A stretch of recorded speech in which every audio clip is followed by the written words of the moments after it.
Welcome to week 4, episode 4 in our journey through Naked in a Graveyard.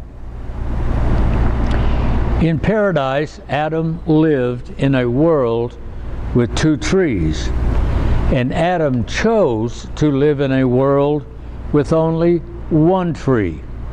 When God came looking, he found Adam naked in a garden. What kind of world did a naked Adam then create? This seminar is about the cultural consequences of living in a world with only 1 tree. In our last session together, we discussed cultural truth. Homer's Iliad created cultural truth for the ancient Greeks. The proper and honorable burial for a defeated enemy, for example.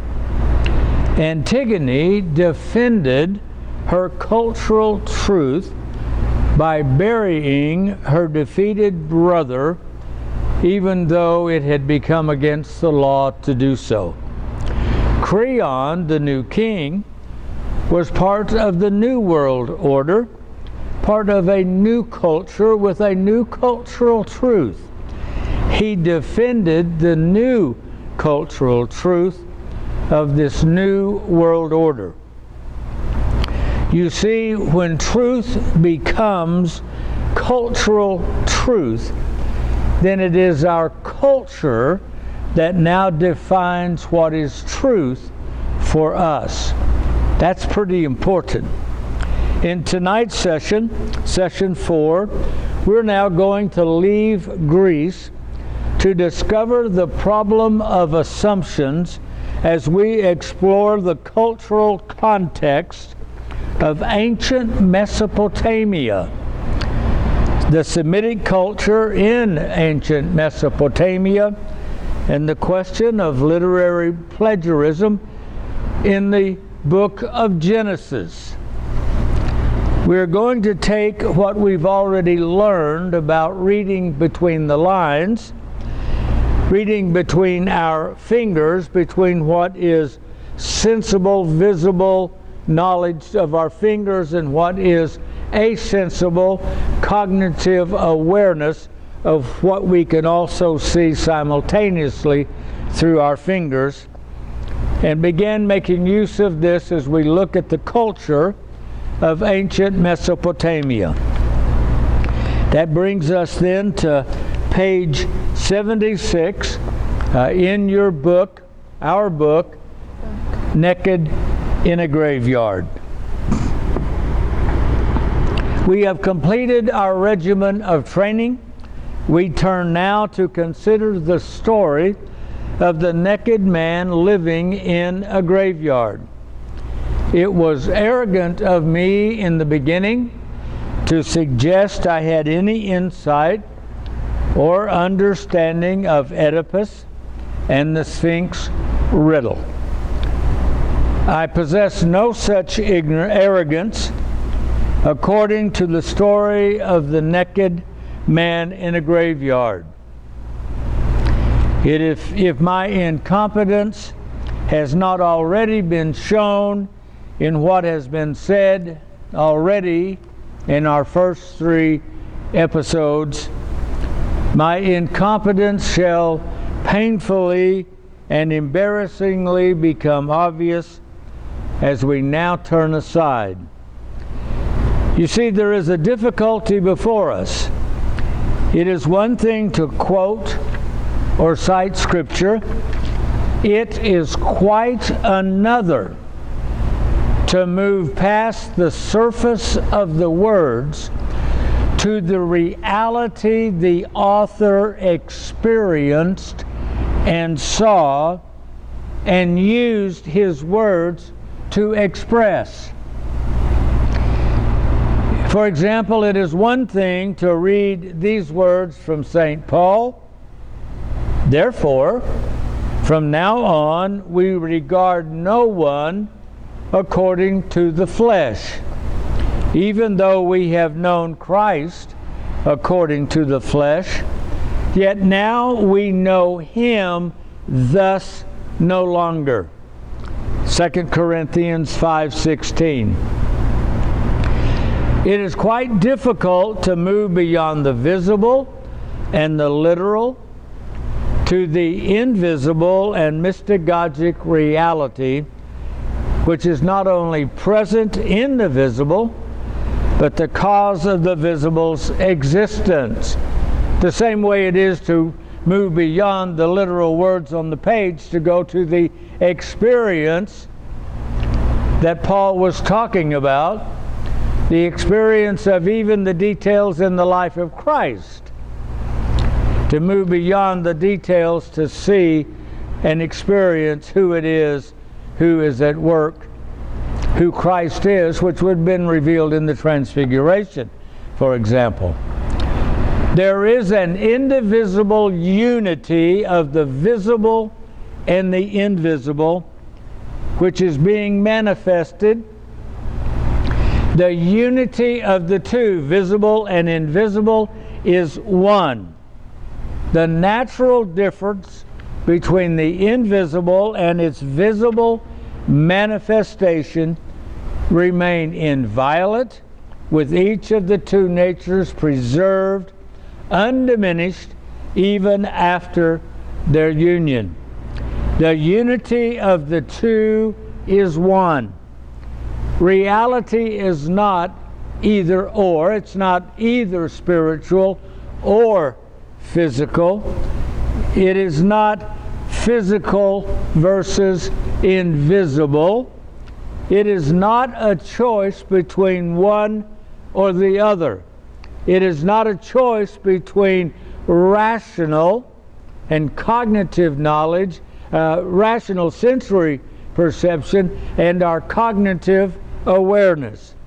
Indivisible and inseparable, the unity of the two is one. The visible and the invisible are a simultaneous whole, W-H-O-L-E, and interpenetrated simultaneity. With our divided brain, we possess two sets of receptors, two separate faculties, abilities, or means of perception and knowing. We possess both sensory perception and asensory perception. Both our receptors are simultaneously present and active within us, both sides of our brain.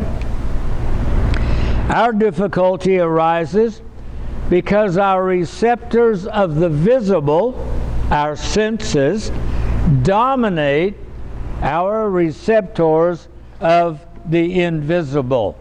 I go into great length on all of this in the study seminar in the book Paradise Has Two Trees.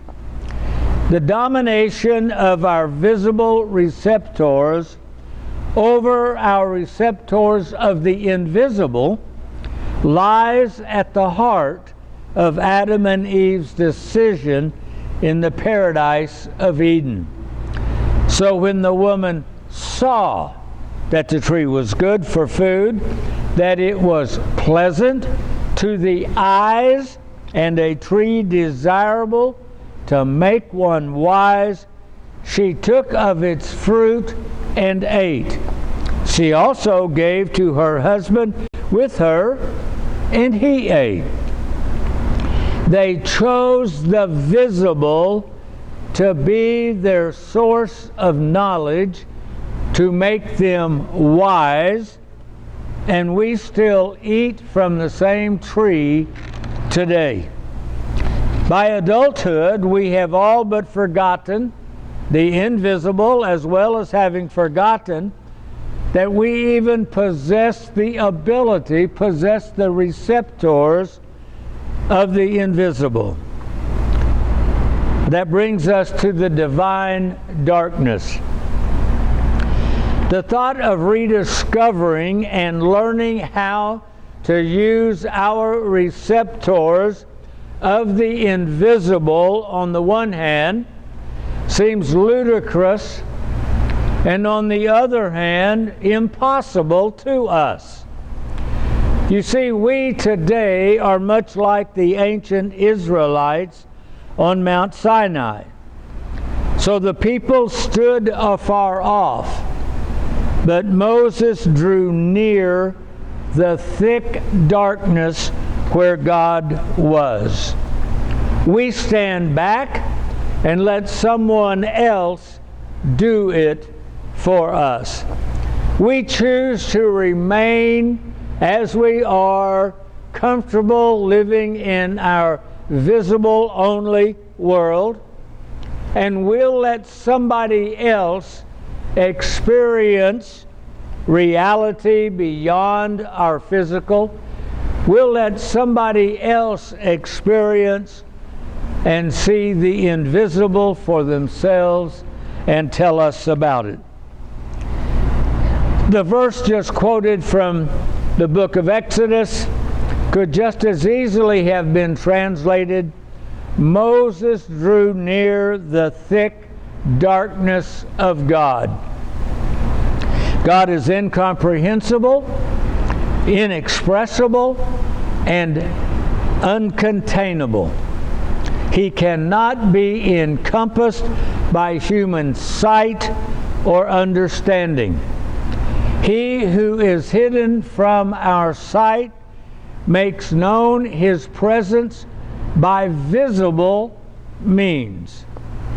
But what is revealed itself also then hides him. You see, God is the hidden one by being invisible. Even his revelation of himself hides him. If we were making a movie and we wanted to have a scientist drink a potion that made him invisible, how would we, the audience, see him or her? And so the director has to have the actor wear a hat or a scarf or gloves that would be visible to us on the screen moving about. Or if we don't have gloves and a hat, we have to notice a close-up of a coffee pot being picked up in the air and pouring coffee out into a cup, and then it appearing like the cup is being raised and tilted and someone is drinking out of it. We have to use something visible in order to communicate to the one watching the movie that an invisible person is in that scene moving about and doing something. But even the wearing of the gloves or the hat, the picking up of the coffee pot or the coffee cup, while revealing the presence of the invisible, nonetheless still hides the visible. We still don't see who it is or what it is that's invisible wearing the gloves or the hat. We assume it's the character who just drank the potion, of course. It is into this revelatory hiddenness and darkness of God that Moses entered. In one of the hymns of the church, he, once slow of tongue, in divine darkness covered, spoke the law inscribed of God freely and clearly, forsaking off all defilement from his mind's eye. He beheld him who is learning the Spirit's knowledge and mystery, and gave praise in songs divine. Moses, who had referred to himself of being slow in tongue, entered into the divine darkness. He entered into the knowing that is not knowable to the senses. He entered into the darkness of God, where you know what you know without knowing how you know. When you know what you know without knowing how you know.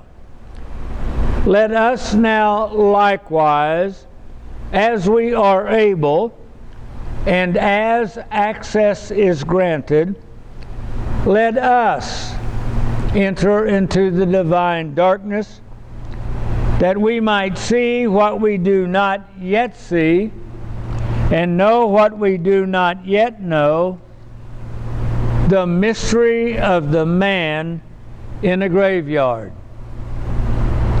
That brings us to our failure to see. On many occasions, I have made use of the 9-dot puzzle to illustrate unexamined presuppositions, to illustrate that it is our unexamined presuppositions that are the cause of our failure. The 9-dot problem asks us to connect 9 dots arranged in 3 rows with 4 straight lines without taking our pen or pencil from the page. I have here on our board the 9-dot problem.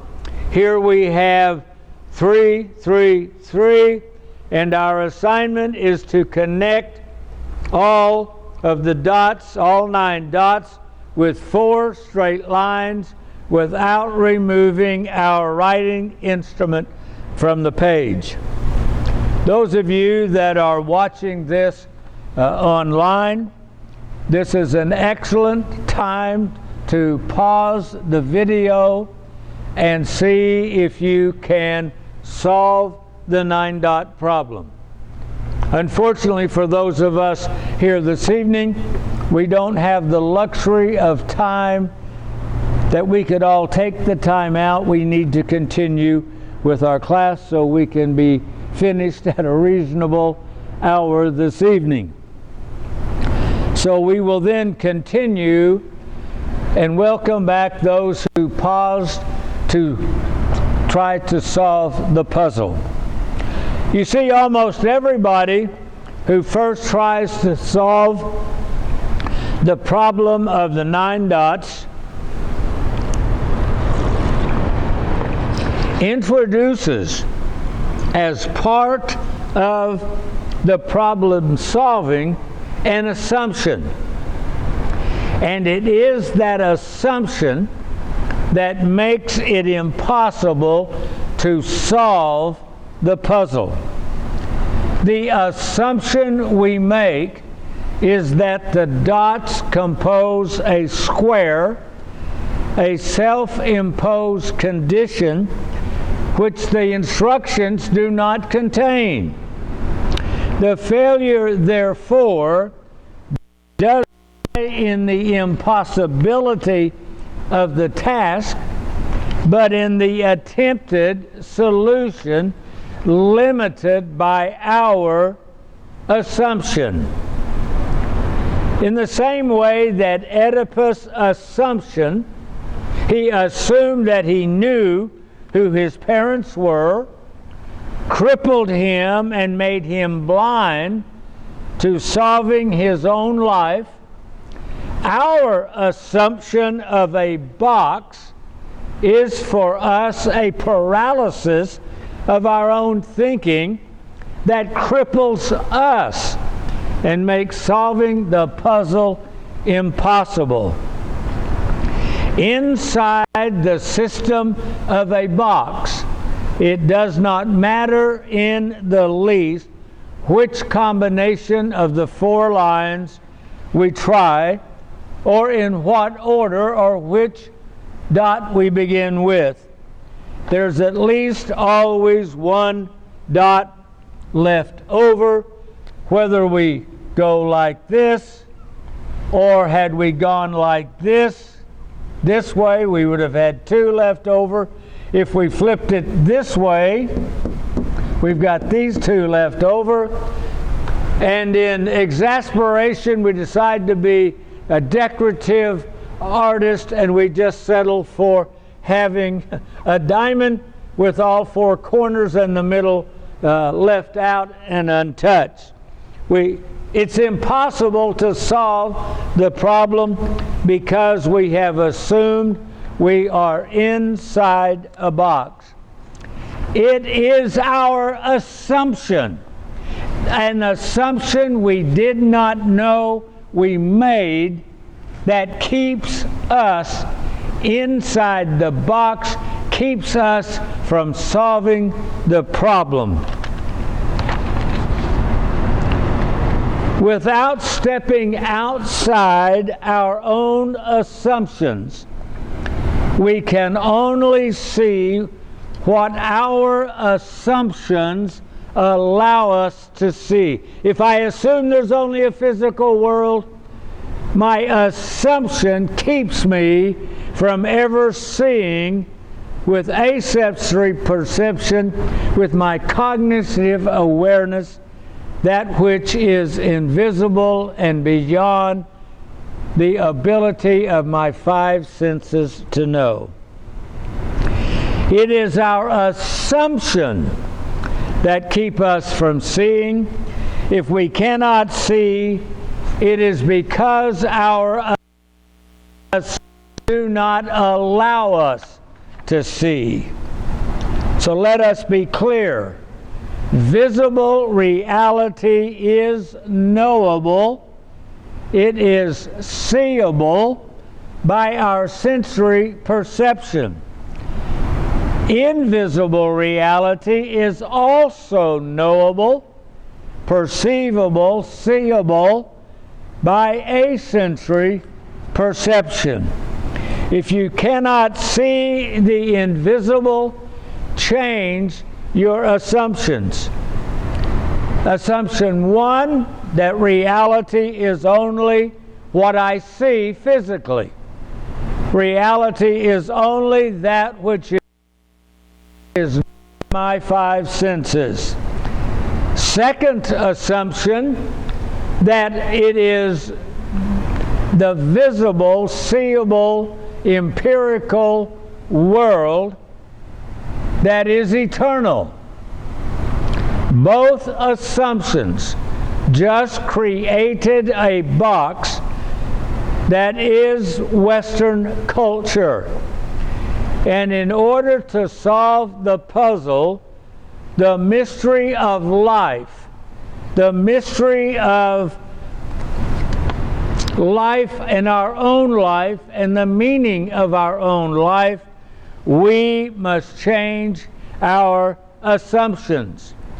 We must step outside the box that keeps us boxed in and trapped. You see, we must step outside the box to find the answer to our own life, who we are, and what we are, and the purpose of our existence. That brings us then, we're going to look at assumptions, the historical background of an ancient text, the great debate over the book of Genesis as an example. Before we examine our assumptions of an ancient text, we must briefly consider the historical background of that text. 16,000 years ago, 16,000 years ago, a series of three blocks of time, three events, three periods known as stadial of glaciation, glaciers, occurred, commonly known as the Ice Age. 16,000 years ago, we had three separate ice ages. They are known by the geologists as the oldest Dryas event, the older Dryas event, and the younger Dryas event. So you're going to have the oldest, farthest back in time, the older, the youngest, before our present time with a warming earth. The younger Dryas event was the third and most recent. Let me just quickly give the dates for that. The oldest version, oldest ice age, began 15,070 years ago and lasted to 14,670 years ago, calculated BP, before the present. But the present is defined as January the 1st, 1950, when they have gone through the core of ice on the polar ice caps. They can go down and you begin to get the geological history of Earth in the ice core. That would be the oldest ice age we have evidence of. The older one began in 14,000 and ended in 11,500.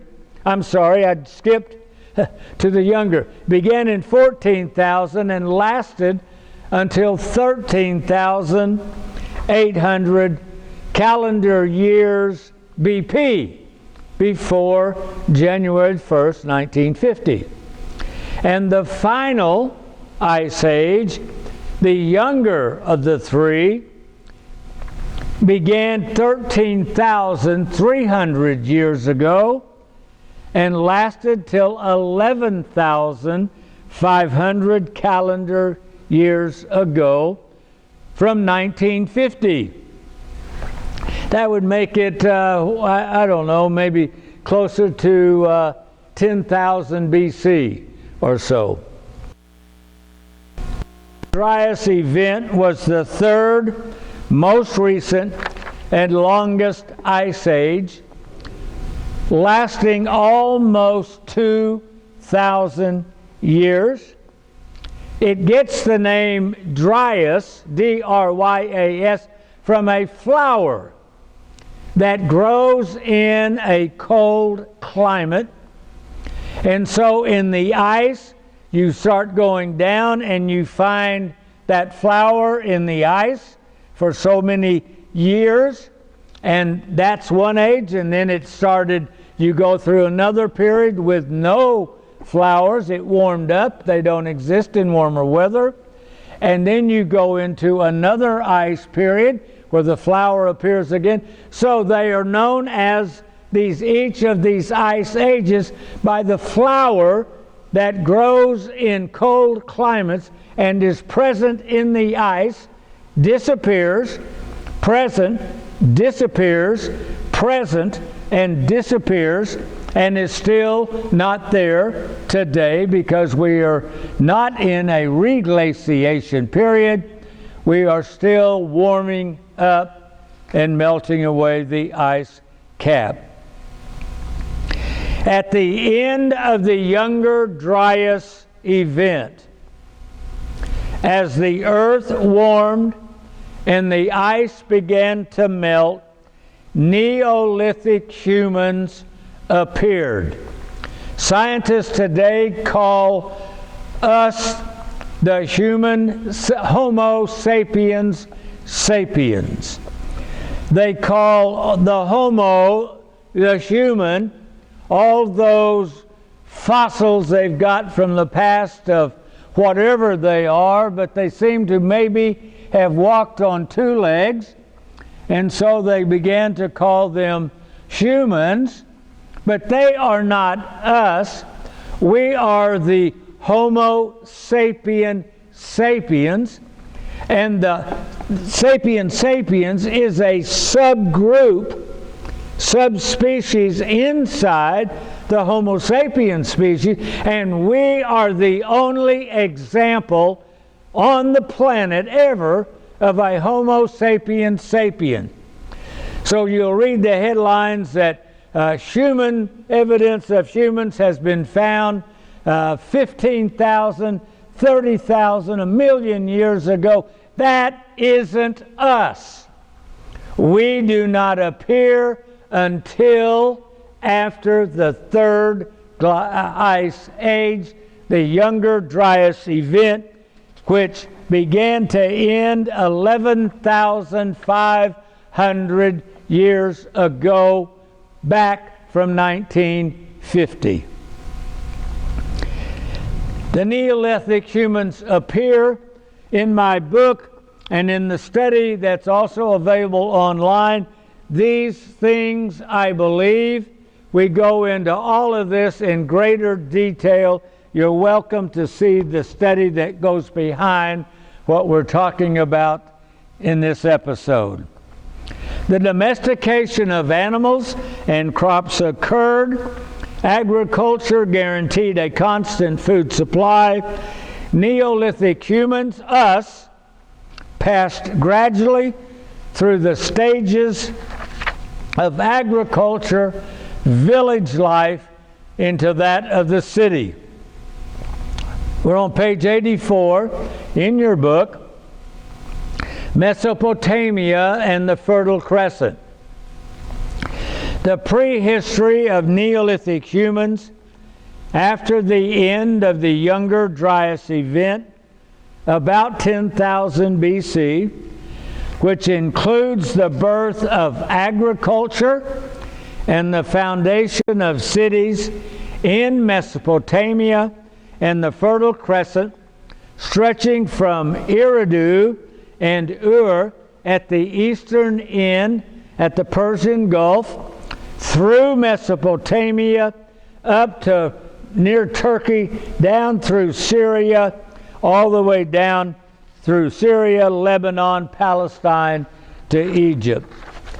This prehistory is embedded in the accounts of creation found in the book of Genesis, as well as the Babylonian 7 tablets of creation, the Epic of Gilgamesh, and other ancient tablets from Mesopotamia.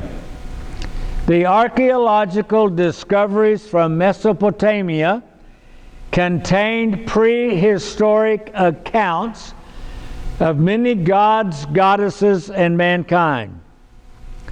The centuries following the Enlightenment in the 1600s AD, 1700s AD to the present, assumed only rational knowledge based on sensory perception was legitimate knowledge, and therefore was an acceptable way of thinking and writing rational literature. Many in the 20th century, therefore, a literary genre of mythology to be a childish fiction and treated the ancient stories as such.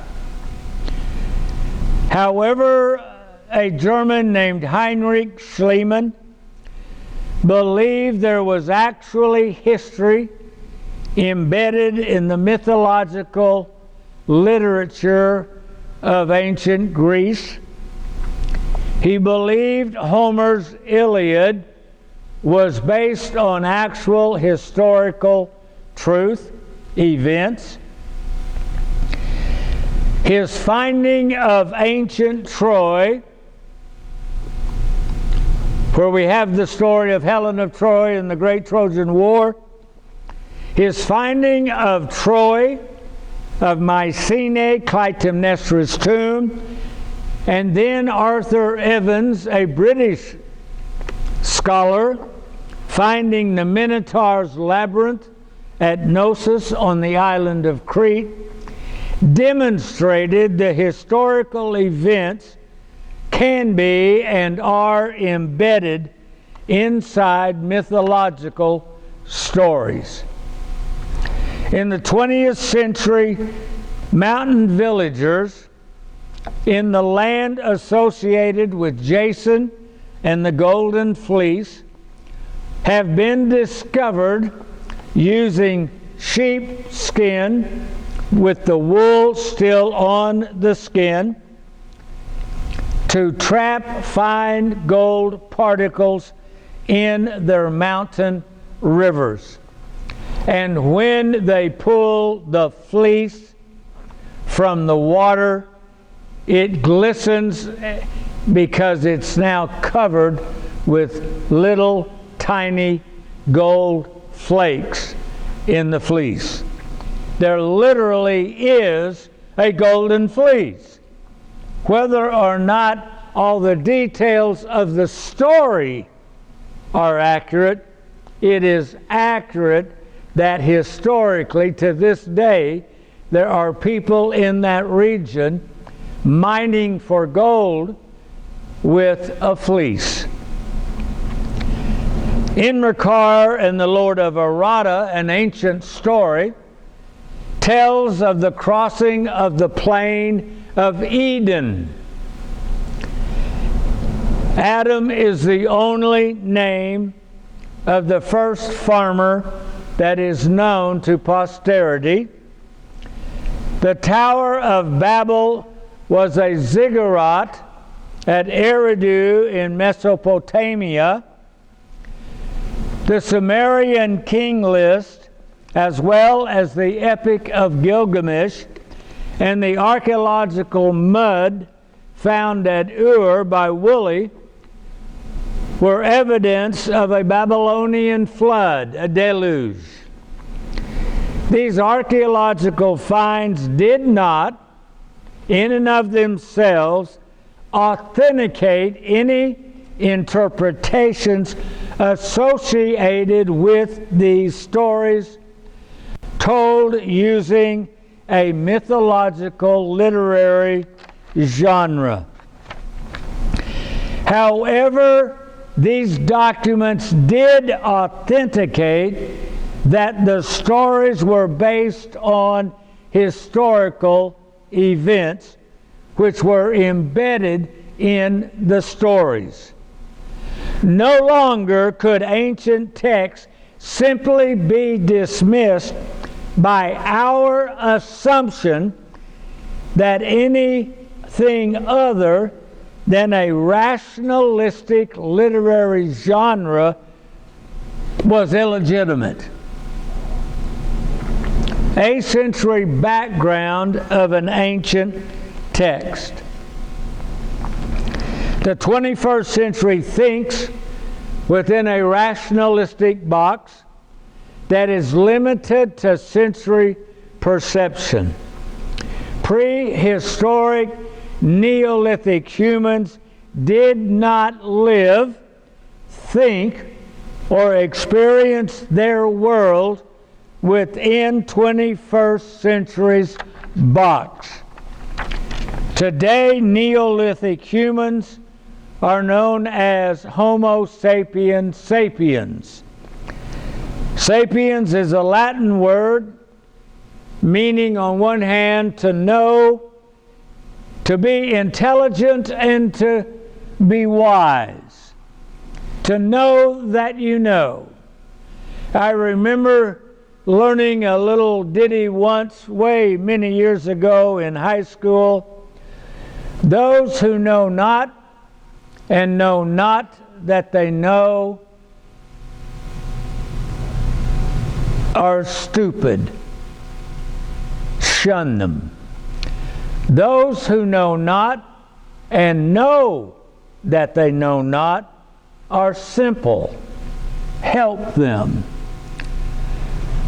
Those who know and do not know that they know are asleep. And those who know that they know are wise. follow them. Well, I don't know if any of that's true or not, but Homo sapiens sapiens means we know that we know that we know. We're the wise ones. We are rational beings.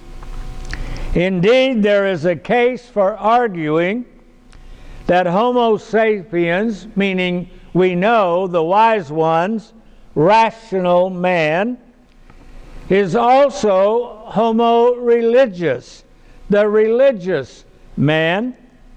Men and women started to worship gods as soon as they became recognizable human sapiens sapiens. They created religions at the same time as they created art and everything else. Religious belief and practice begins with the origin of the human species, and modern medical science proposes that the idea of God is literally hardwired into the anatomy of the human brain. Human beings, in fact, can be distinguished from lower orders of animal life, even the so-called humans, homos that are running around, they think, in the ancient past. We can be distinguished from these lowest orders not because we use language or make tools or fight wars, but because we are the only creatures who conceive of a higher power and who are inspired to offer worship and sacrifice to that power. Simply stated, mankind possesses two modes of perception, sensory and asensory. The earthly historical was experienced and known by sensory perception. The invisible presence and workings of the invisible were perceived and known by asensory perception, by the cognitive awareness. Cognitive awareness acknowledges the presence of the invisible. However, in the absence of a direct revelation or disclosure of itself by the invisible, only the presence of the invisible was perceived. Unless that which is invisible somehow revealed its identity, it was only its presence was perceived, but not its identity. At this point, after the sensing of its presence, sensory perception began to supply visual metaphors to stand for and attempt to describe that which was present and had remained invisible. And so asensory perception acknowledged the presence of the invisible, while sensory perception created sensory-derived metaphors, pictures, that rationally described the invisible and could be communicated. Eventually, the gods, the goddesses, that label became visible and touchable. Because humans were male and female, you could apply that to the invisible presence, get gods and goddesses. And then, if you could talk and use the term, you could then suddenly also begin to manufacture the very thing. And so what was originally a metaphor of an asensory perception became itself now a visible and sensory object, the name of a male deity or a female deity, or the carving of such a deity, and the result was the creation of mythology, a literary genre that joined metaphors of the invisible with historical sensory events to create a literary genre known as mythology, the mythological. This literary genre created physical pictures and physical statues of the metaphorical gods and goddesses that now became visual objects. To use a different term, once an icon, which represents the presence of the invisible with its presence, the icon present, once an icon that points to its invisible prototype, once an icon becomes an idol, a visible and physical object, self-contained, and that's all there is, only the visible object. By being visible, it became sensible and became an end in itself. And reality that once was a united whole is now reduced to only the visible, and the awareness of the presence of the invisible for all intents and purposes begins to cease. The invisible and its being present never actually ceases to exist. We have now, with our assumptions, eliminated our possibility of becoming aware of with us right now. With our attention and attracted and drawn only to the physical and the visible, like Adam and Eve looking at the tree, our awareness of the presence of the invisible has ceased. Mankind now worshiped the visible creation rather than the invisible creator, to use Paul's words in Romans 1:5.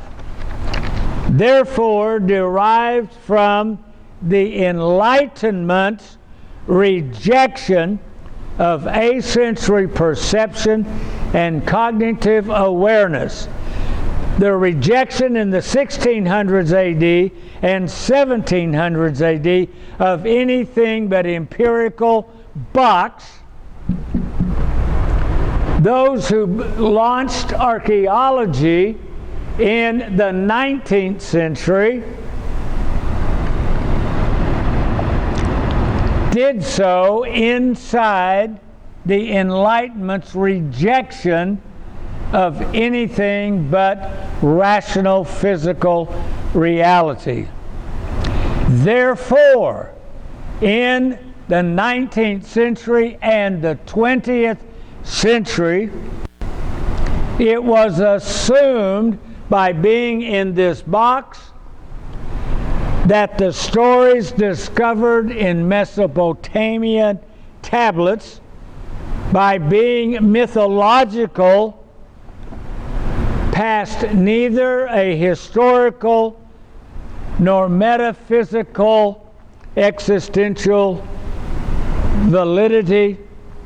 They were merely mythological stories seen as fanciful fiction created by a naive people who attributed events to mythological figures rather than to natural causes.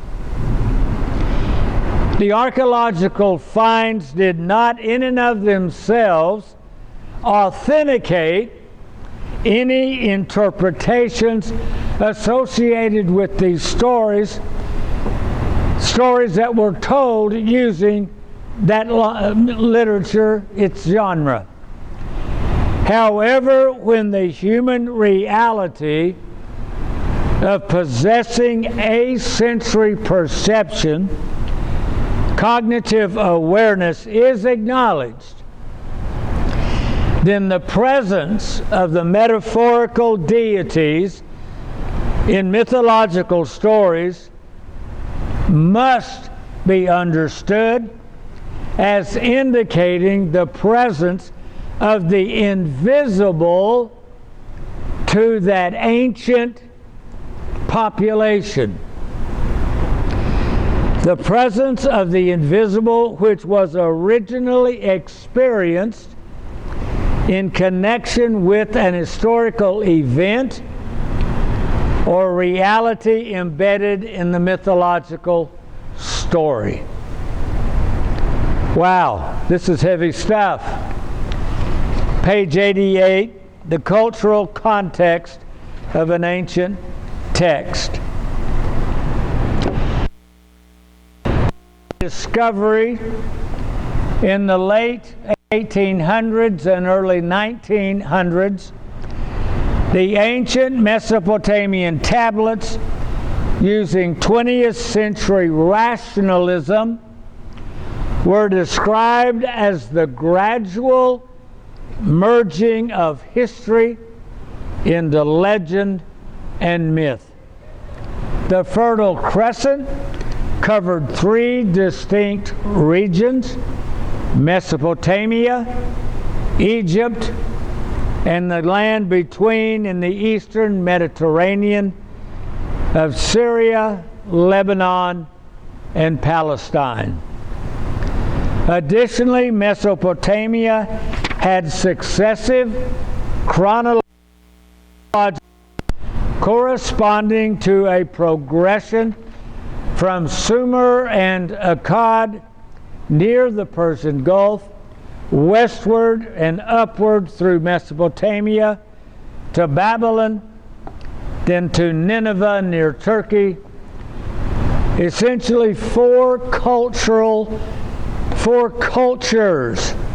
culturally shaped, I should say, stories of creation and the deluge developed inside Mesopotamia, the first cultural area. You had the Sumerian culture, the Babylonian culture, and then we're going to have the Egyptian culture. And in all of that, we'll also have the Semitic versions. When Leonard King, assistant keeper of Egyptian and Assyrian antiquities at the British Museum and professor of Assyrian and Babylonian archaeology at the University of London, King's College, said regarding the discovery of the Sumerian deluge story can be applied to all of the discoveries. He said there was no support to any theory which would trace all such tales to a single origin, whether in Egypt or in Babylonia, not a historical origin. But by single origin, King means a single literary origin, rather than different versions of an original document. What the Mesopotamian tablets had in common, what they have in common, is a common historical event that is remembered in different literary documents. For example, Leonard Woolley's excavations at the Royal Cemetery of Ur found evidence of a great flood, which has been remembered in different literary documents, such as the Sumerian Epic of Gilgamesh and the Semitic Noah and the Ark. The issue is not a literary dependency of one version upon another version. The issue is a historical event that is being remembered and understood differently, the difference in understanding being due to the differing linguistic and cultural perspectives of the Sumerians, the Babylonians, and the Semitic cultures. Rather than the story having a single literary source and all the others are copies, versions, tweaked,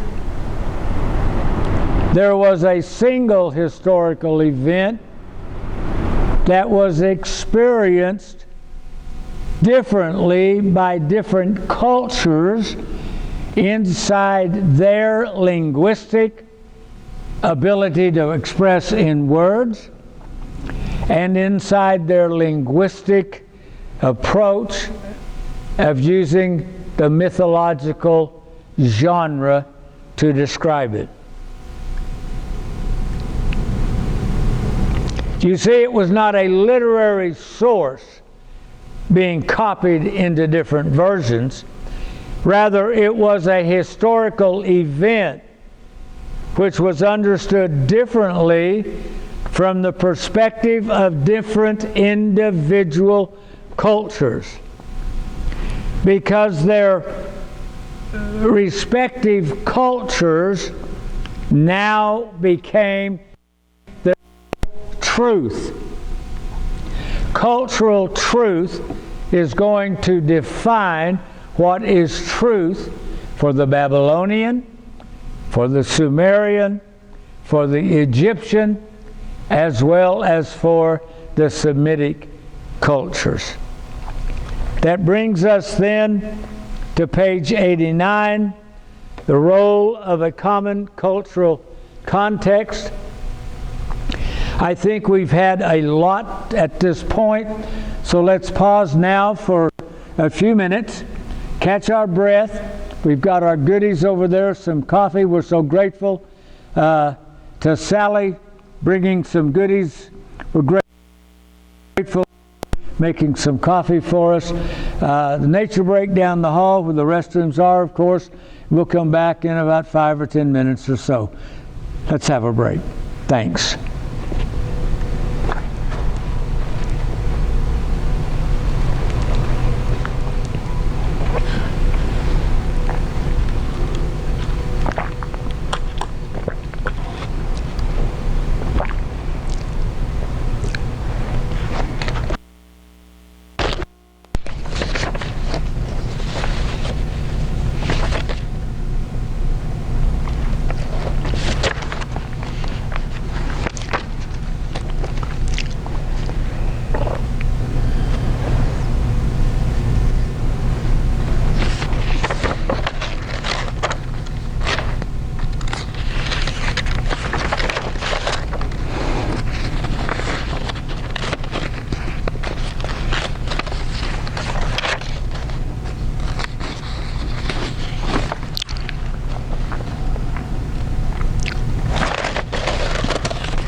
Well, welcome back. Continue now on page 89, the role of a common cultural context. You see, the issue that we've discussed so far in Mesopotamia, was there a single event that was remembered differently by various cultures that existed there, or was there only a unified culture, a single culture originally that created a document that then had multiple versions of, created later as new cultures emerged or new groups gained an identity? Was there a singular event, and was there a singular cultural identity that created an original that then got copied, plagiarized into different versions? So the role of a common cultural context. The suggestion that there were differing individual cultural perspectives within Mesopotamia simultaneously does not deny there was an overall cultural context which we may call Mesopotamian culture. There may be a developmental from the eastern end of Mesopotamia through history of growing and developing cultures, but the fact that there is that, or the fact that there are multiple cultures, does not negate the possibility and the reality of there also being an overarching Mesopotamian culture. Individual cultures or subcultures exist and function side by side and simultaneously with other subcultures inside a larger overarching culture with features they all share in common. There are subcultures within a larger culture and all share in common parts of the larger culture. For example, today, there's worldwide cultures measure time with a clock divided into 12 hours and a day of 24 hours. There are 60 minutes in an hour with 60 seconds in a minute. A circle contains 360 degrees, and a straight line dividing a circle in half is 180 degrees, which in itself then contains 3 equal triangles with 60 degrees each. There are 12 months in a year, 12 tribes of Israel, and 12 apostles. There may even be 12 constellations. I don't remember the number of constellations. Units of time and degrees count by 12 and 60. Actually, time we just said would count the way we do, but you count it 1, 2, 3, and so forth. They count by 12 and 60, while the decimal system of everyday life counts by multiples of 10.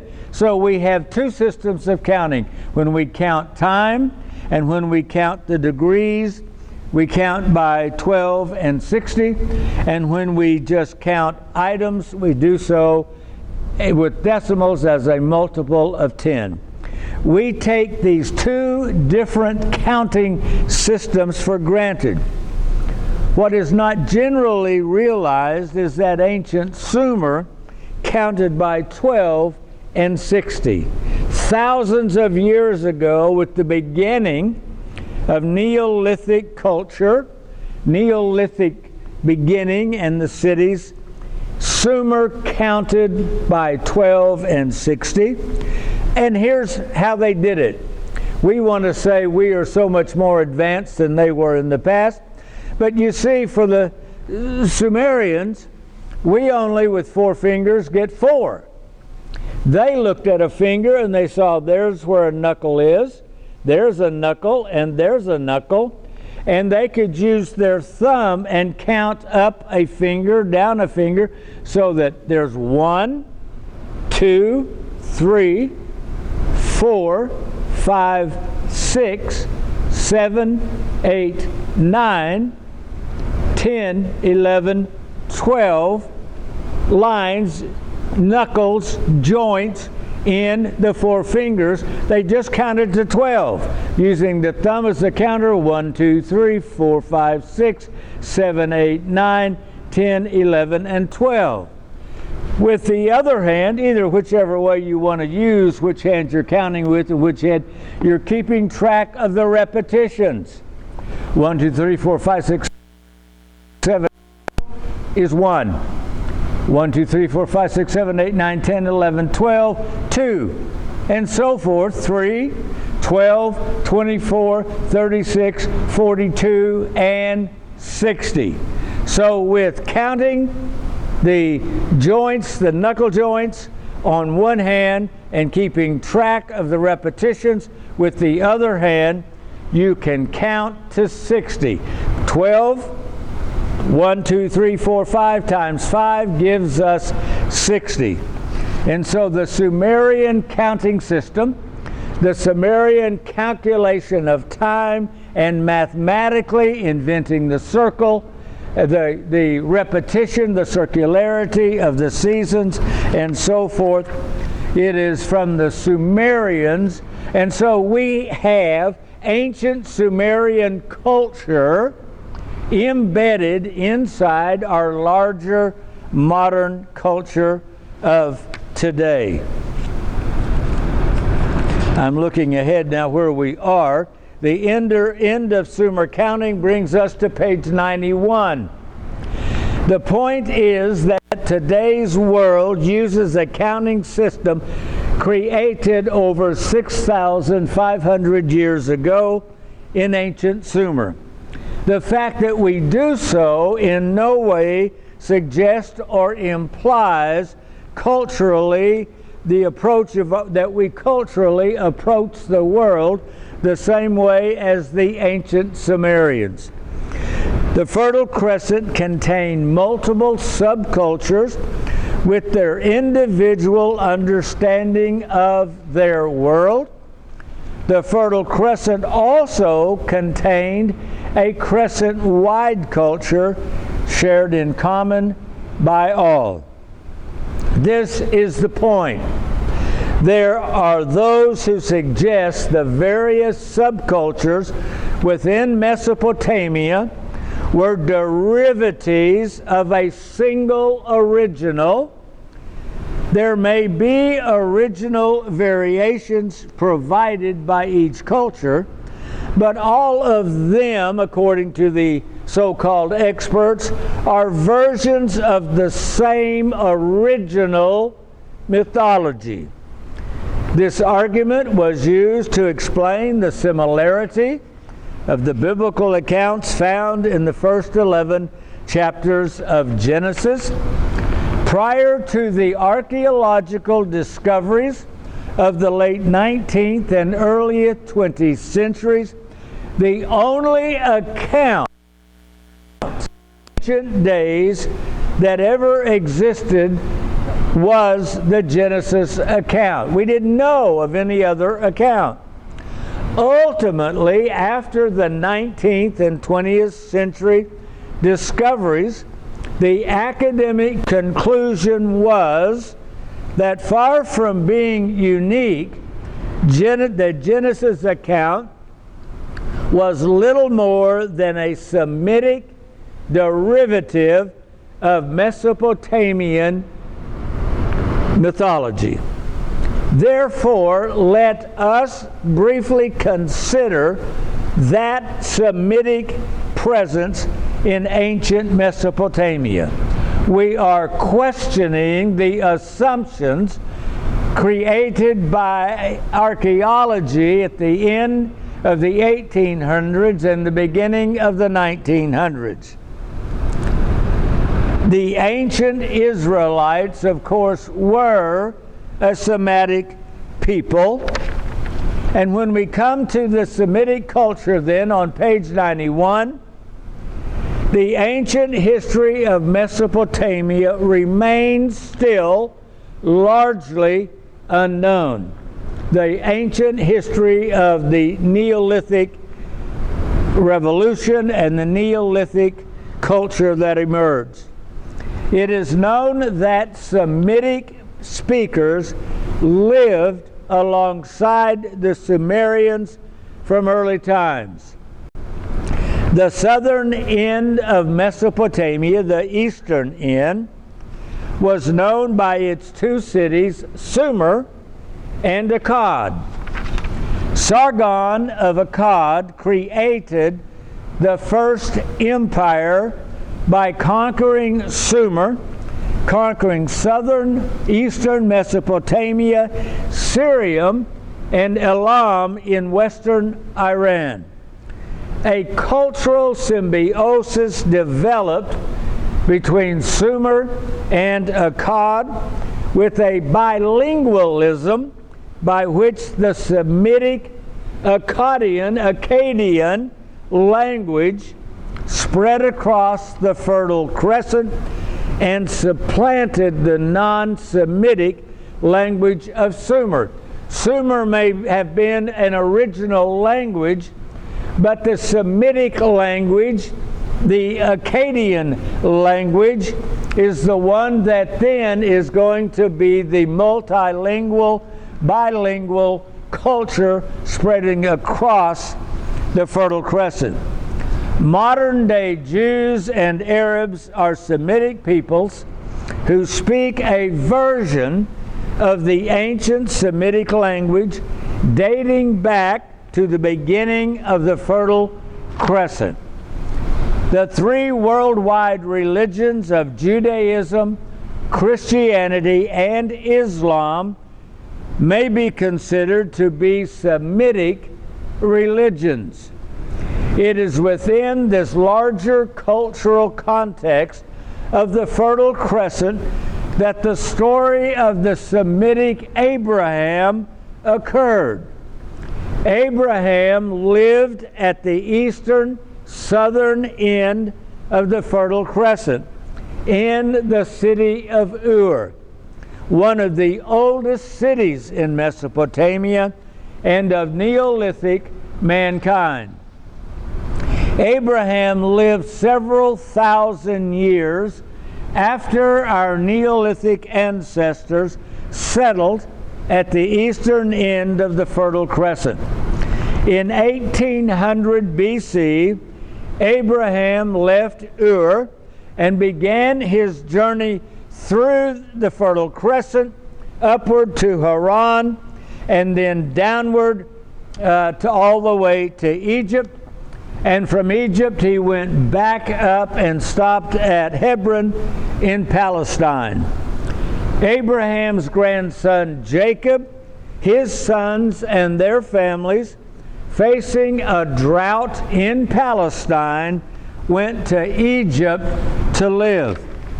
After several hundred years in Egypt, the Israelites, as they had come to be known by then, led by Moses, left Egypt, eventually to return to Palestine, where they began a national existence around 1400 BC, first as a tribal confederation and eventually as a monarchy.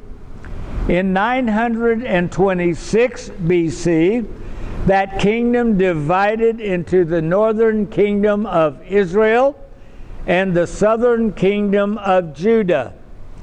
The northern kingdom of Israel survived for 200 years, ceasing to exist in 721 BC. Judah, the southern kingdom, survived until 586 BC, when Babylon conquered it and carried the people captive to Babylon in Mesopotamia. The captives lived in Mesopotamia until they were liberated by the Persians 70 years later in 516 BC, and those wishing to were allowed to return to Palestine to rebuild their nation.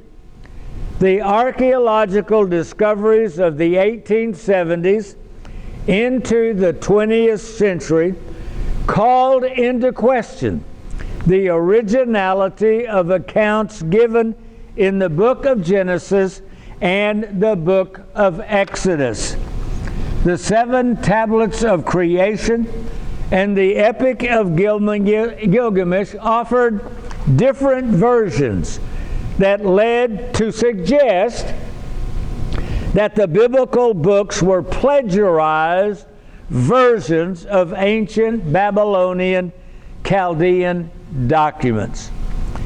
Sir Arthur Evans, the discoverer of the historical Minoan labyrinth and the basis of the myth of the Minotaur at Knossos on the island of Crete, noted in his presidential address before the British Association at Newcastle in 1916 that the recent archaeological finds across the broad chronological and geographical spectrum, Mesopotamia, gave the evidence of more or less a continuous civilized development, the progress from the south and east to the west and north.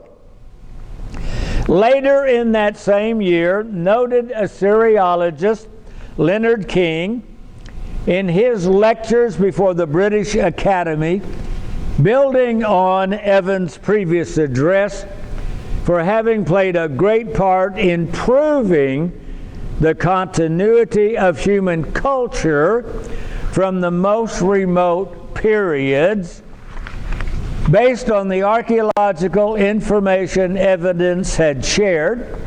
So there was a progress, and so King now says that's a continuous cultural identity. And then he says, we have in fact ample grounds for assuming an interchange of commercial products and ideas within areas geographically connected, and it is surely not derogatory to any Hebrew writer to suggest that he may have adopted and used for his own purposes conceptions that were current among his contemporaries. King then dismissed any uniqueness to the Genesis account by saying, in other words, the vehicle of religious ideas may well be of composite origin, and in the source of our study of early Hebrew tradition, I suggest that we hold ourselves justified in applying the comparative method to some, at any rate, of the ingredients which went to form the finished product. The process is purely literary. The book of Genesis is merely a literary document created out of the literary background of the culture in which the Semitic peoples lived. As evidence to support his claim that the accounts in Genesis and other biblical writings are the literary products of a cross-cultural exchange of ideas, King compares examples of Semitic art that borrows from Egyptian motifs as well as Aramean gravestones carved with Egyptian religion of Osiris motifs. The Arameans were part of that ancient Semitic group. They were one of the branches of the Semitic people. And so he's saying that they give us evidence of how they borrowed from the Egyptians, which indicates this cross-fertilization and how the Semitic people borrowed from their culture. Within 50 years, by 1966, 50 years of Evans and King's comments, it had become common among biblical scholars in the United States to discount the first 11 chapters of Genesis as Babylonian myth, and to begin the book of Genesis with Abraham in chapter 11. By 1970, only 4 years later, it was not uncommon to dismiss the entire book of Genesis and to begin with Moses in the book of Exodus. By 1970, it had become an accepted conclusion that a cultural interchange and cross-fertilization occurred between cultures and the people of Mesopotamia. And secondly, that cultural hybridization and cultural dilution are always at work. However, two unexamined assumptions, remember we dealt with assumptions, they box us in and we don't see other possibilities. Two unexamined assumptions are made. The first assumption being that any product of hybridization is, on its face, a bastardized product, a mongrel, and therefore inferior. The second assumption being that Semitic culture within the Fertile Crescent was itself a monolithic culture, and B, everything produced by that Semitic monolithic culture was identical, especially its literary production. And thirdly, since there is evidence of a cross-cultural exchange between Semitic culture and the surrounding Mesopotamian culture, therefore, any literary product within Semitic culture was a bastardized hybrid.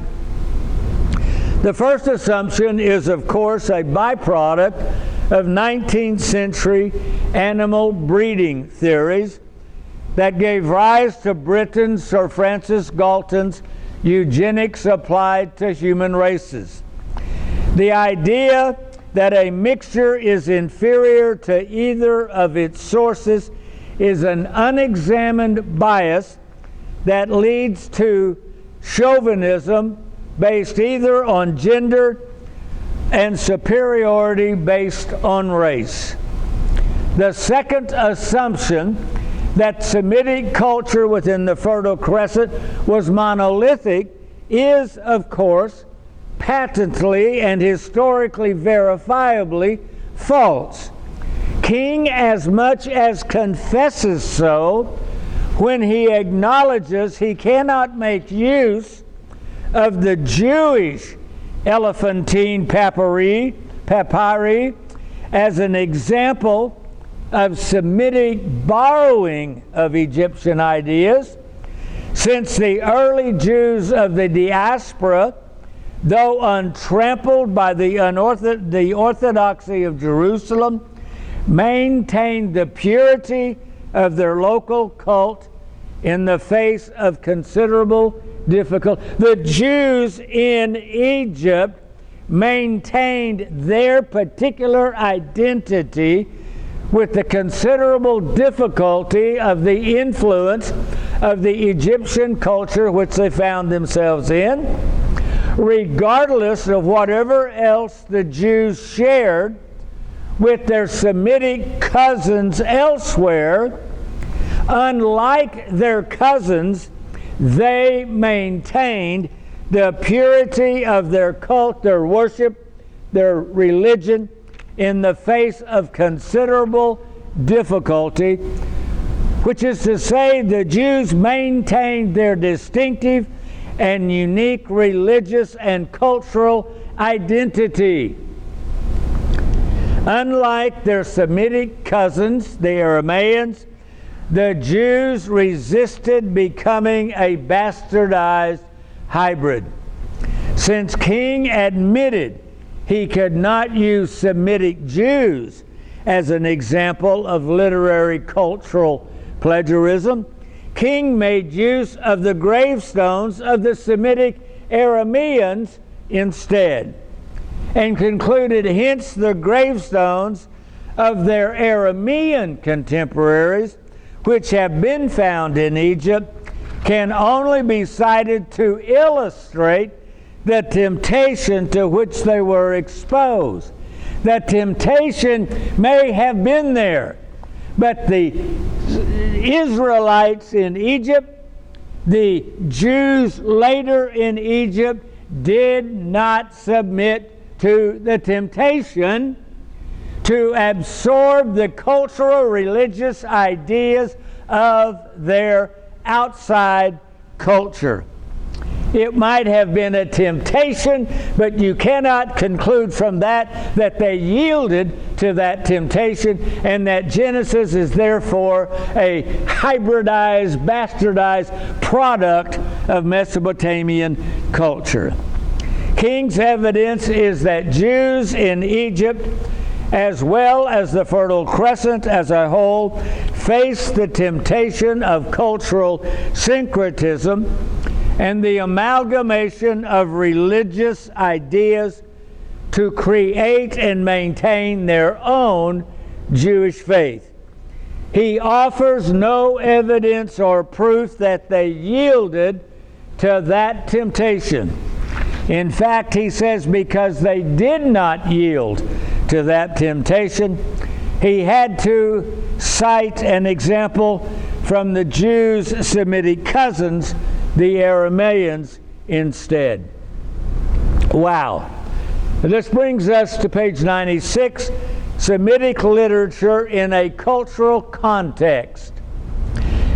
The 19th and 20th century archaeological discoveries in Mesopotamia offered accounts of creation and a great deluge formerly only known in the parallel accounts found in the book of Genesis. These newly discovered ancient accounts led British scholar Leonard King to question the origin of the accounts in the book of Genesis. In his book Enuma Elish, King stated it was unnecessary to discuss in detail the evidence that the Hebrew narratives of the creation were ultimately derived from Babylonia and were not inherited independently by the Babylonians and Hebrews from a common Semitic ancestor. It is unnecessary to discuss the facts, the data, and so he doesn't, because he couldn't. King ascribes the origin of creation stories to the Babylonians, but does acknowledge that the Semitic inhabitants of Mesopotamia at a very early period of the compositions which they borrowed, modifying and augmenting them to suit their own legends and beliefs. Wasn't that big of him? It is outside the scope of this work to fully discuss a century later all of King's conclusions. It is enough to suggest that contemporary scholarship in the 21st century into the interaction between ancient Sumerians and ancient Semites, as well as the geographical history of the Semitic language in Mesopotamia, raise serious questions to King's conclusions.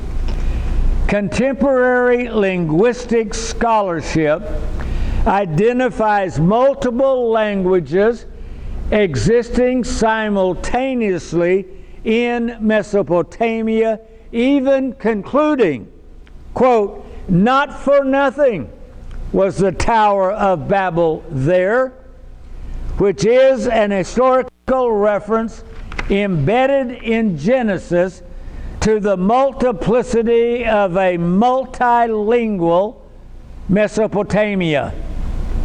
An ancient Babylonian correspondent of the Assyrian king commented, "There are many languages living in the city of Nippur under the protection of the king my lord. Even the Sumerian king Shugli of Ur dates to 2094 to 2046 BC, was known to be multilingual. The king, in 3,000 years before Christ, was known to be multilingual in Mesopotamia. Quote, "When I provide justice in the legal cases of Sumer, I give answers in all 5 languages." No wonder there was a Tower of Babel. The many languages that existed there simultaneously. Casting even further doubt on King's argument that Sumerian was the oldest language of Mesopotamia, and thereby accounts of ancient legends and any other languages suggest literary plagiarism, G.N. Postgate, professor of Assyriology at Cambridge University, concludes his introduction by asking, "Was there a language even older than the Sumerian at the dawn of Mesopotamian civilization?" Published his work in 2007 in the 21st century. George Roux, a French Assyriologist, has perhaps stated the issue of the relationship of the Sumerians and the Semites from Akkad in the clearest terms. At the beginning of historical times, 3 ethnic groups lived in close contact in Mesopotamia. 1, the Sumerians, predominant in the extreme south, from Nippur to the Persian Gulf. Secondly, the Semites, predominant in central Mesopotamia, that were called Akkad after 2400 BC. And 3, minority of uncertain origin to which no definite label can be attached.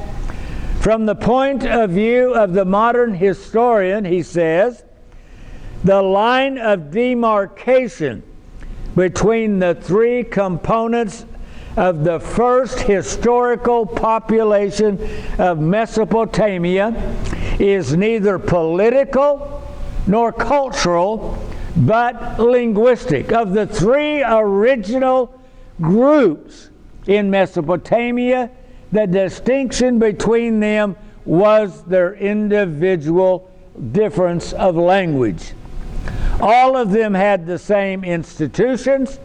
All of them shared the way of life, the techniques, the artistic traditions, the religious beliefs, in a word, the civilization which had originated in the extreme south, and it was rightly attributed to the Sumerians, was the common central culture.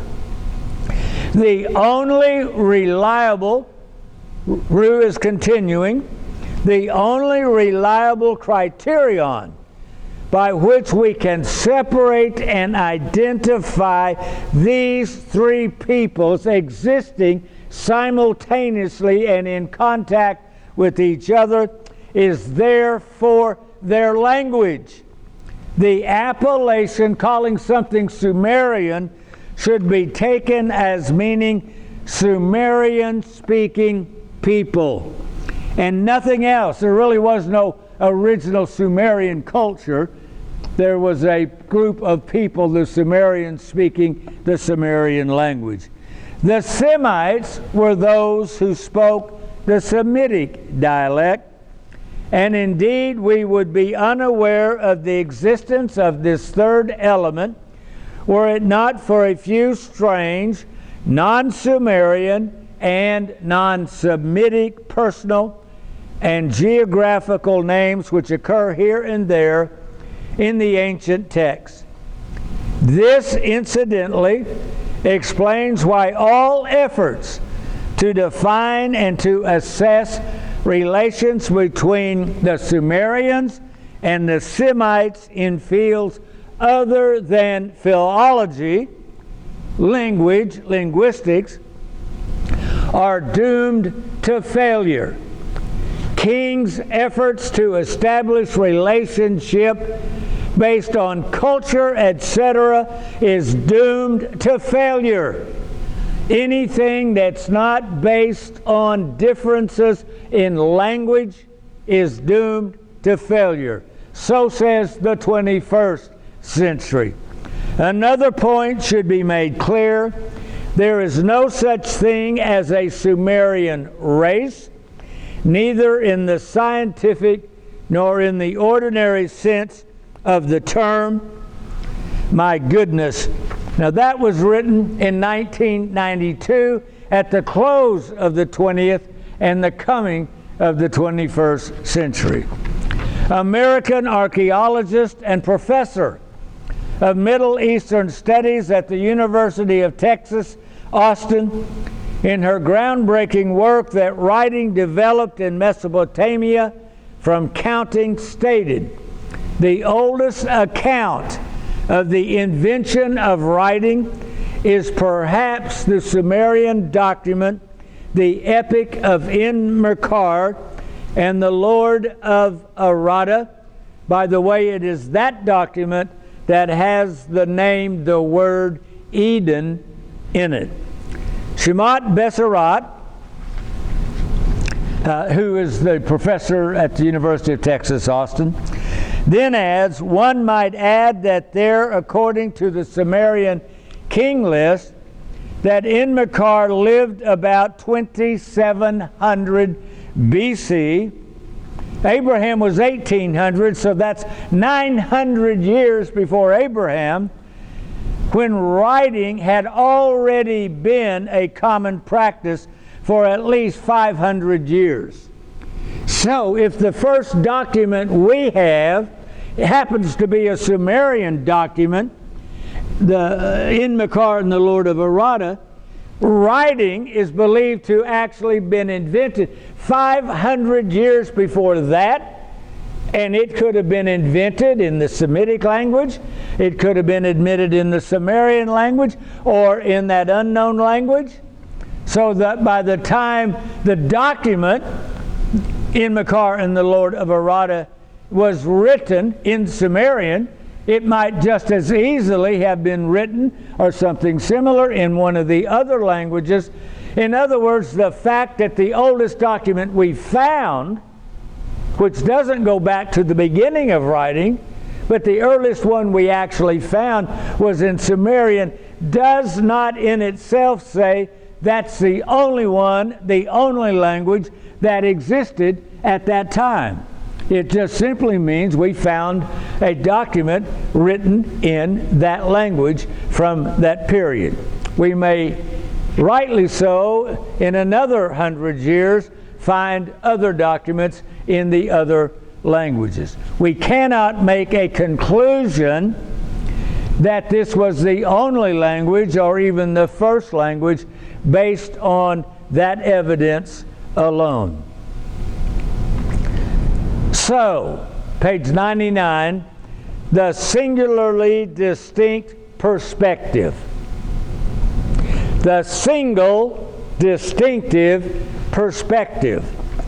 You see, the real issue is not that of literary plagiarism. between Babylonian stories and the book of Genesis. The real issue left unexamined by Leonard King is the difference within a common Semitic Mesopotamian culture of a single example of a Semitic version which is divergent to all other Semitic, Babylonian, Akkadian, whatever Sumerian myths and legends that may exist. That is what accounts for the dramatic difference between the account in Genesis from all the other very similar to each other accounts. There's this whole group very similar to each other. All you have to do is read them. You can Google them, and you begin to see they're very common. They're alike. Until you come to Genesis, which is radically, singularly different, even though some of the events mentioned are mentioned in both. They are mentioned in both because there was a common event being remembered differently by different groups with their different languages. Using King's own language, we must ask what group within the Semitic inhabitants of Mesopotamia at a very early period produced their own version, their own account to suit their own belief of creation, including the paradise of Eden found only in their Genesis account. What accounts for this singular version representing their beliefs radically different from any other account? Once we divorce Genesis from the false charge of literary plagiarism, we are free to ask, what is the book of Genesis, and what accounts for its singularly distinct perspective? What makes it so different? As I have discussed elsewhere, in these things I believe, there is ample evidence of a historical memory embedded in the first 11 chapters of Genesis. There is a difference between historical facts and the interpretation given to those facts. These historical facts do not prove the religious understanding or interpretation given to those facts that we find in the Bible. Now hang with me. But no longer can the assertion be made that there are no historical facts behind even their religious interpretation in Genesis. No longer can the Old Testament be dismissed as only religious fairy tales, nor be a source of historical information and material. The book of Genesis is not a plagiarized document. It is a particular Semitic group's own account of a set of particular historical events understood within the experience of their own religious perspective. Which brings us on page 101 to the function of Genesis within the Israelite Scriptures. Let us briefly consider the book of Genesis and its function in the Israelite Scriptures of the Christian Old Testament. The function of the first 6 books in the Septuagint, the oldest extant version of the Old Testament in existence, the first 6 books describe the origin of the fundamental institutions of the national faith of ancient Israel and trace from earliest times the course of events which led to the Hebrew settlement in Palestine. Who are these people and where did they come from? This is their story. Of this national history, the book of Genesis forms the introduction section.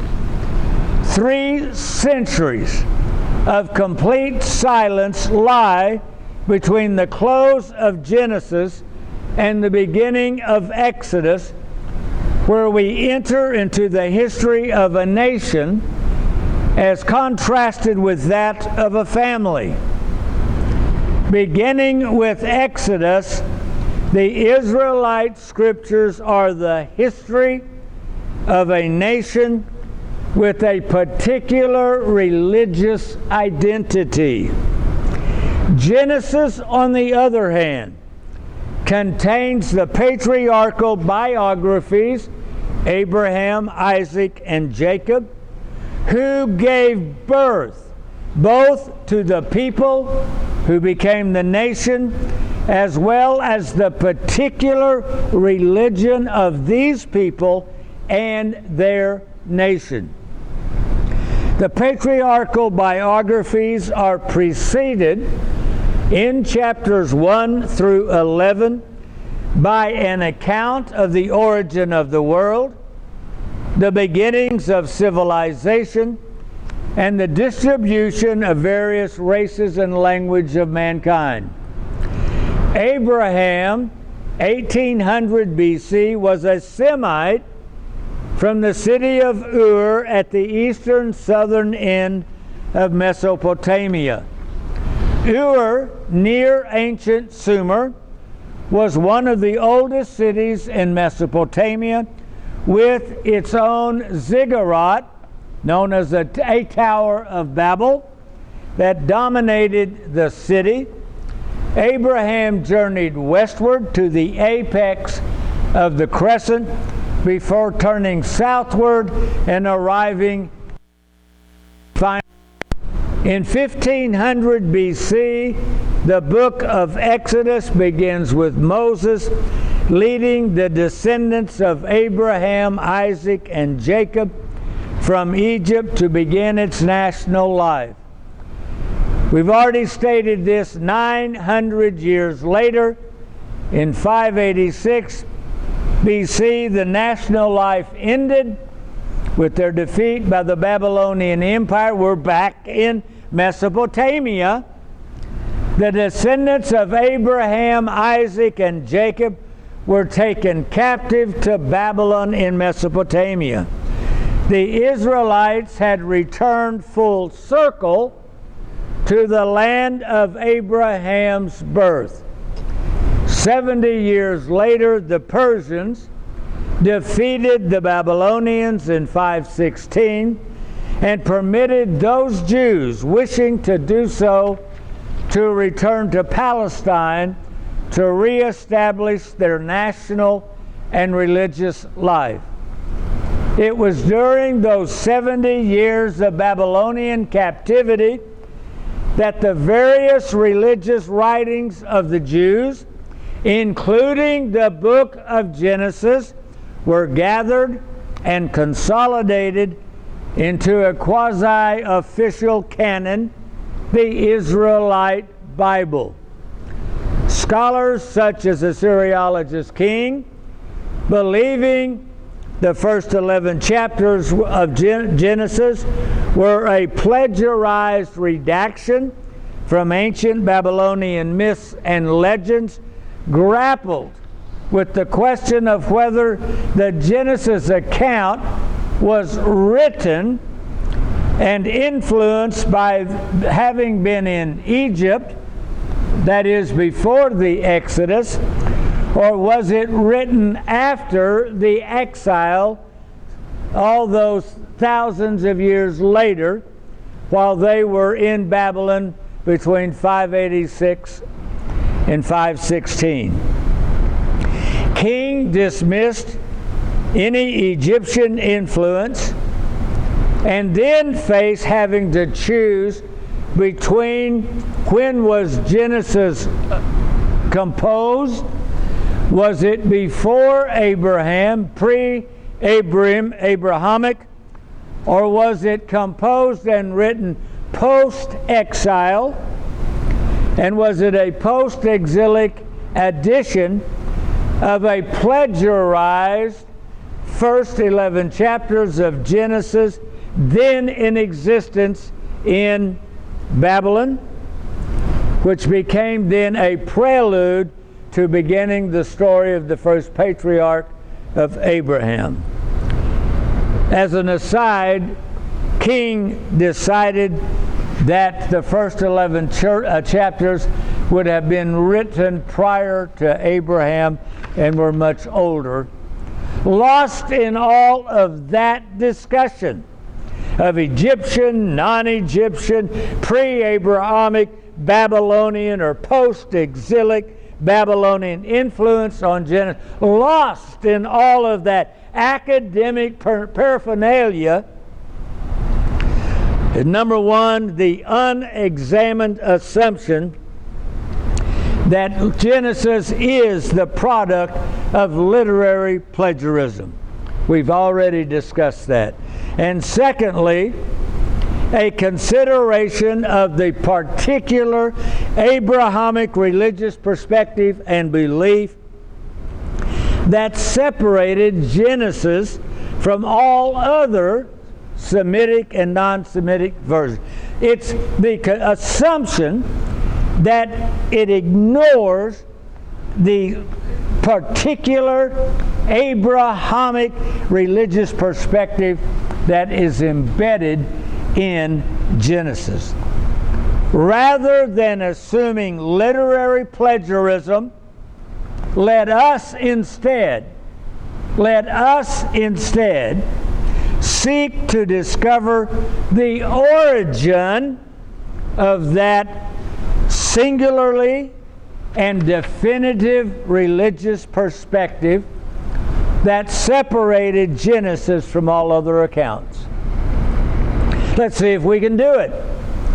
Elsewhere, we have already discussed and shown the historical events embedded in Genesis and Exodus, in the book and in the seminar, these things, I believe. Let us now seek to discover any personal historical events that initiated or caused such a religious perspective to come into existence. If there is that singular religious perspective, and there is, how do we account for it and for the fact that Genesis is that singular, unique written document? If Genesis is not the product of literary plagiarism stolen from everyone else, what accounts for its singularly and definitive religious perspective that distinguishes Genesis from all other accounts? What a question. We're out of time. That means we'll come back next week for the next episode, as we come then to episode number 5, chapter number 5, and begin to explore what is there that tells us the origin of why Genesis is radically different and the singular religious perspective that it has. I'll see you next week. Thank you. God bless you. Be careful going home. Thanks.